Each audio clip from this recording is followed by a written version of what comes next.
c'est cette période incroyable entre le XVe et le XVIe siècle où l'Europe se met à penser autrement. On redécouvre le savoir de l'Antiquité, on veut comprendre le monde, on explore, on invente.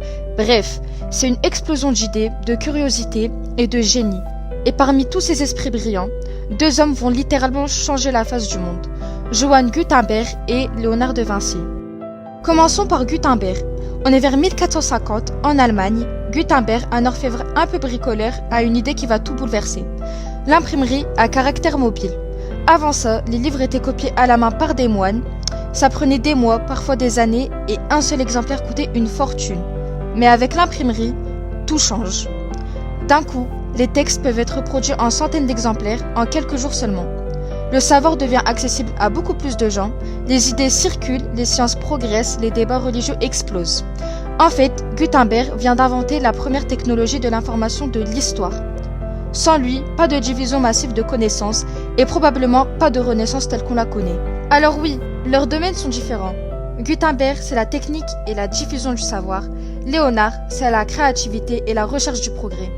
Mais les deux ont un point commun.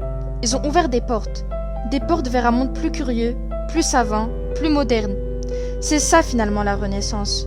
Une période où l'homme commence à croire qu'il peut comprendre et transformer le monde. Et sans Gutenberg et Léonard de Vinci, ce monde-là aurait sûrement mis beaucoup plus de temps à naître.